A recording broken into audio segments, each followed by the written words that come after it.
professor, ainda há uma concepção equivocada sobre os direitos humanos no Brasil, no que diz respeito aos sujeitos de direitos, já que geralmente os defensores dos direitos humanos são associados aos defensores de bandido. Então, quem seriam, de fato, os sujeitos dos direitos humanos? Essa é uma pergunta difícil, né? Eu até diria que ela pode ser um pouquinho, se tornar ainda mais complicada, se você perguntar quem são os humanos dos direitos humanos. Né? Aí a gente começa a entrar num campo quase que minado. Por quê? Porque, na verdade, definir quem é o humano, né, é entrar do que um autor como Bourdieu, por exemplo, um sociólogo, né, francês, chamaria de um terreno de luta, de disputa. Não é uma coisa simples. Aparentemente parece ser uma coisa muito simples, né? Dizer quem é o humano. Ah, eu sou humano, você é humano, enfim. Mas do ponto de vista histórico, do ponto de vista da concepção das ideias, não é tão fácil assim, não é tão simples assim. Por exemplo, então, durante séculos, né, determinados seres humanos, que nós hoje não teríamos nenhuma dificuldade em reconhecê-los como seres humanos, simplesmente tiveram esse estatuto de humanidade negado. Vamos pensar aqui, por exemplo, em todos os seres que foram escravizados no processo de colonização, né, da América, enfim, né, todos os escravos, sejam indígenas da América, sejam os escravos africanos que foram forçados, né, cuja vida foi forçada. Ora, esses seres não tinham reconhecimento de que eram humanos. Por exemplo, há uma grande disputa dentro da Igreja Católica. Existia uma grande disputa, uma que era envolvendo, de um lado, são dois padres, né? Juan Sepúlveda e do outro, Bartolomeu Las Casas, para discutir a humanidade dos índios. Sim, os índios são humanos, que hoje para nós seria uma coisa absurda, no passado não foi, né? Então, essa questão, quem é o humano dos direitos humanos, é uma questão que atravessa a história dos direitos humanos, né? Mas a gente não pode olhar para ela só como uma questão que está lá atrás, né? Porque é muito simples a gente acreditar numa ideia de progresso moral. A humanidade progrediu e hoje nós somos melhores do que os humanos que viveram no século XV, que escravizavam os negros africanos. Não, não é assim.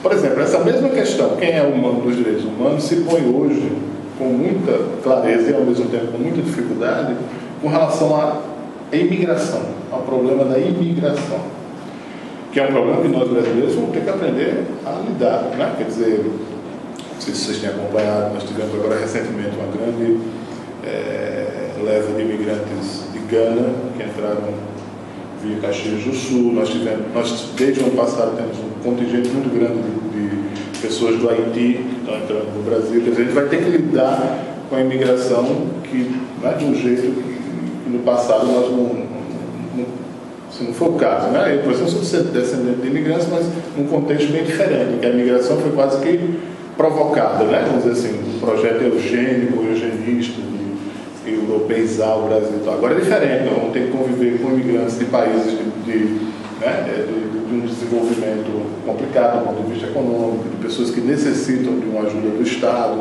enfim, o contexto é outro. Mas o que importa é o quê? É o fato de que os imigrantes hoje aparecem como esse desafio. Quem é o humano dos direitos humanos? Porque, note bem, a gente fala, direitos humanos são direitos que todos os humanos possuem. Então vamos imaginar um direito qualquer como o direito de ir e vir. Bom, então eu, como ser humano, tenho o direito de ir e vir, não é? Livremente. Mas não é assim. Tenta entrar agora nos Estados Unidos ou no país qualquer do mundo sem um passaporte ou sem visa, sem uma autorização diplomática para tanto. Você não vai conseguir entrar pelo fato de que você é humano. Note que você só vai conseguir arguindo o quê? O estatuto de cidadão, não o estatuto de humano. Quer dizer, o estatuto de cidadão é o quê? O pertencimento que você tem a uma nação. Então, pelo fato de pertencer a uma nação, você tem um passaporte brasileiro. Pelo fato de ter um passaporte, você tem determinados direitos, por exemplo, de ir e de vir, né, naqueles países que mantêm acordos diplomáticos com o Brasil, ou enfim. Né?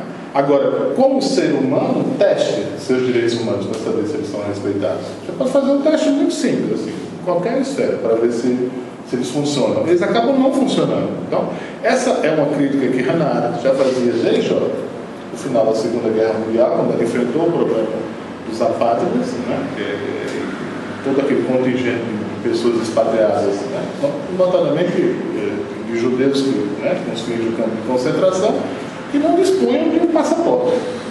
Então essas pessoas simplesmente não eram humanas.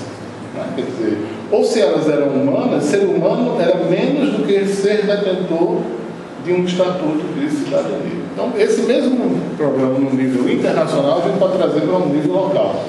Né? Quer dizer, então uma configuração, como é o caso da sociedade brasileira, uma sociedade rigidamente estratificada, né?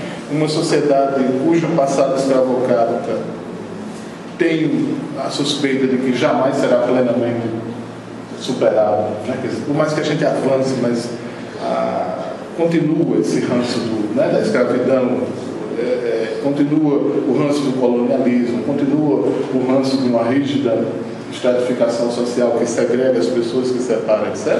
Então a mesma dificuldade aparece. Né? Quer dizer, esse questionamento da humanidade dos seres é constantemente feito. Agora, não é feito de uma forma assintosa, não é feito num debate teórico, ele é feito numa delegacia de polícia, ele é feito numa abordagem que a polícia... Com isso não estou querendo questionar a atividade da polícia, não, certo? Estou só dando aqui assim, alguns exemplos. Mas numa abordagem policial, né, e qualquer pessoa que já tenha sido objeto de uma abordagem sabe muito bem do trato diferenciado, né? Quer dizer, né? Em função da classe social, em função da cor, em função, às vezes até da indumentária, uma simples roupa que está portando um boné ou uma roupa que supostamente está atrelada a uma camada social, certo? Você já começa a suspeitar da humanidade. Quer dizer, basta uma tatuagem, um piercing, qualquer mínimo detalhe é suficiente para que as instituições ou os outros seres humanos comecem a suspeitar da sua humanidade. Eu escrevi um livro há muito tempo sobre a dignidade humana e assim, nem simpatizo mais tanto com ele, porque assim, quando eu olho eu sou muito ingênuo. Mas tem uma epígrafe que eu escolhi na ocasião que eu considero ainda muito interessante, que é de um autor francês que diz que um animal não tem nenhuma dificuldade de reconhecer outro animal como semelhante. Mas nós, seres humanos, temos uma dificuldade imensa. Qualquer coisa, o mínimo detalhe é suficiente para que a gente comece a pensar, mas será que é humano mesmo? Será que essa pessoa é tão humana quanto eu sou? E isso parece nessas situações corriqueiras ou prosaicas, né? Uma abordagem policial, enfim, uma entrevista para um emprego, não é? Coisas desse tipo, situações nas quais essa nossa suspeita em relação à humanidade do outro aparece com frequência, né? Então, isso em especial vale para toda uma camada de grupos vulneráveis, enfim, pobres, pessoas de uma religião minoritária, imigrantes, mulheres, né? Enfim, determinados grupos que são alvo dessa suspeita com maior intensidade que a outra. Agora, a pergunta que você me fez também evoca uma situação peculiar que é uma certa confusão. E aí eu diria que é preciso também perceber que nós próprios trabalhamos com direitos humanos, seja no ponto de vista teórico, como é o meu caso, seja do ponto de vista de militante, nós temos uma certa dificuldade em lidar com isso, e principalmente uma dificuldade em mudar essa situação. Não adianta também dizer, mas a população não nos entende, os jornalistas não nos entendem, porque essa frase que você citou aí é muito comum, né, em programas de rádio e tal, coisas desse tipo, em que se diz, mas os direitos humanos só observam, né, os bandidos e não e tal. Veja, aí é preciso ver os dois lados. Por um lado, né, é verdade que isso expressa uma incompreensão em relação aos direitos humanos, porque os direitos humanos não se esgotam na questão penitenciária, na questão penal. Quer dizer, quem luta pela defesa da natureza luta pelos direitos humanos, quem luta por uma solidariedade internacional luta pelos direitos humanos, quem luta pelo fim da guerra na faixa de Gaza luta pelos direitos humanos. Quer dizer, o leque, né, o espectro, né, da luta em prol dos direitos humanos é muito mais amplo que o da questão penal ou penitenciária. Agora, por outro lado, também revela uma certa inabilidade e incapacidade nossa, né, de transformar esse estado de coisa. Né? Quer dizer, para falar assim, quase como agir, o que está pegando? Quer dizer, por que nós não conseguimos avançar nesse debate? Será que não haveria também uma dificuldade, né, da gente fazer com que essa pauta, né, fosse absorvida pela população? Né? Daí a importância do trabalho em educação, né, trabalho em direitos humanos, que nem de longe é uma questão jurídica, né? Ela é secundariamente jurídica. Quer dizer, os direitos humanos, o principal instrumento de construção de uma sociedade livre, democrática e promotora desses direitos é a educação. Eu não penso nem só na educação formal, universidade, escola, mas a educação é um processo mais global. Não é? Então, a partir daí que a gente poderia contra-argumentar e tentar mostrar que não é verdade isso. Muito embora essa situação, no caso do nosso país, seja uma catástrofe. Né? Quer dizer, quando a gente entra num presídio e vê a superlotação, vê as condições, né, de abrigo que essas pessoas são submetidas, o problema da tortura, né?